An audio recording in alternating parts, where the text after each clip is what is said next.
السلام علیکم ورحمۃ اللہ وبرکاتہ۔ محترم ناظرین و سامعین، اسلامی بھائیوں، دوستوں، عزیزوں، ماؤں اور بہنوں، آؤ نبی کی نماز سیکھیں سیریز میں آپ سب کا خیر مقدم ہے۔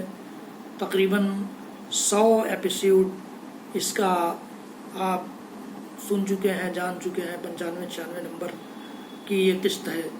اللہ کے نبی صلی اللہ علیہ وسلم کی نماز کا طریقہ، کیسے آپ قیام کرتے تھے، کیسے رکوع کرتے تھے، کیسے سجدہ کرتے تھے، کون سی دعائیں پڑھتے تھے، یہ ساری چیزیں، نماز سے متعلق مسائل ہم اور آپ جان رہے ہیں، سیکھ رہے ہیں۔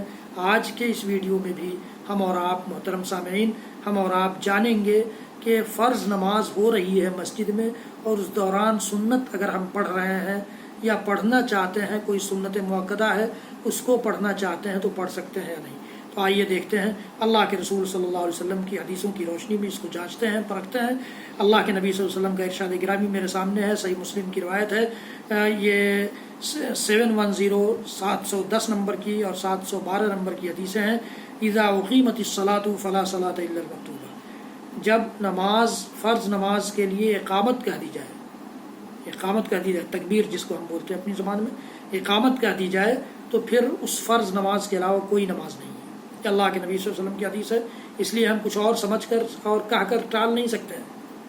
یعنی جماعت کے دوران میں پڑھی گئی سنتیں مقبول نہیں ہوں گی، کہ اللہ کے نبی صلی اللہ علیہ وسلم کی حدیث گرامی ہے۔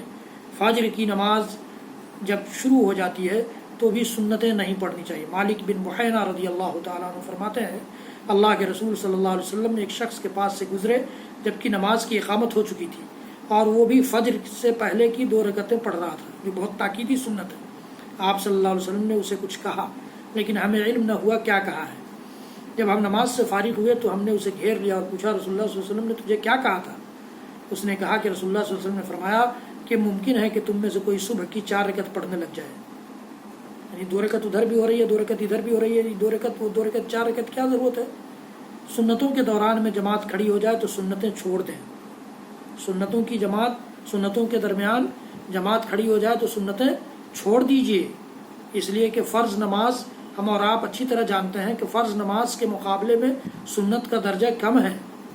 تو اونچے درجے کی نماز ہماری چھوٹ رہی ہو اور ہم نیچے درجے کی نماز پڑھنے لگے ہو، یہ تو عقل بھی گوارا نہیں کرتی۔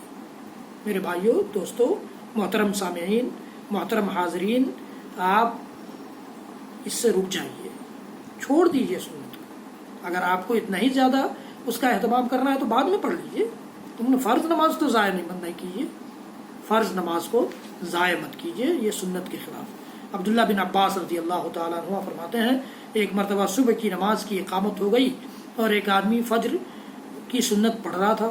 اللہ کے رسول صلی اللہ علیہ وسلم نے اس سے کپڑوں سے پکڑ کر کھینچا اور فرمایا، کیا تو صبح کی 4 رکعت پڑھے گا؟ جماعت کھڑی ہوتی ہے اور بعض بھائی آ کر سنت ادا کرنے لگ جاتے ہیں۔ آپ دیکھتے ہوں گے مسجدوں میں ان کے نزدیک سنت کی اہمیت ہے، فرض اور جماعت کی کوئی اہمیت نہیں ہے۔ اس سے تو یہی پتہ چلتا ہے۔ اور بعض اوقات ان کی رکعت بھی نکل جاتی ہے، بعض اوقات تو دونوں رکعتیں نکل جاتی ہیں۔ اس لیے ان چیزوں سے باز رہنا چاہیے۔ اور نبی اکرم صلی اللہ علیہ وسلم نے کس طرح سے کس نماز کو اور کس مقام پر کس نماز کو پڑھنے نہ پڑھنے کا حکم دیا ہے، اسی طرح سے ہماری نماز اور ہماری عبادتیں قبول ہوں گی اللہ تعالیٰ کے۔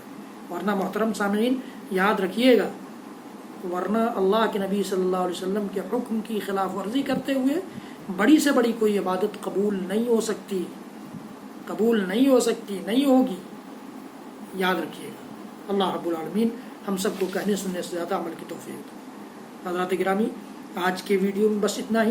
آج پھر اگلے ویڈیو میں ہم فجر کی سنتوں کی قضا کب پڑھیں، کب اس کو ادا کریں، یہ ہم جانیں گے انشاءاللہ العزیز۔ میرے اس ویڈیو کو زیادہ سے زیادہ لوگوں تک پہنچائیے، شیئر کیجیے، اپنے لیے میرے لیے صدقہ جاریہ بنائیے، دین کی معلومات کو دوسروں تک پہنچانے کے ثواب کے حقدار بنیے، اور میرے چینل کو سبسکرائب کیجیے، بیل آئیکن ضرور دبائیے، لائک کیجیے۔ میرے اور سارے ویڈیوز دیکھنے کے لیے آپ یوٹیوب پر جائیے، شاہد اقبال سنابلی ٹائپ کیجیے اور دینی معلومات میں اضافہ کیجیے۔ اللہ رب العالمین ہم سب کو کہنے سننے سے زیادہ عمل کی توفیق دے۔ وصلی اللہ تعالیٰ علی نبینا محمد وعلی آلہ وصحبہ وسلم۔ سبحان ربک رب العزۃ عما یصفون وسلام علی المرسلین والحمد للہ رب العالمین۔ والسلام علیکم ورحمۃ اللہ وبرکاتہ۔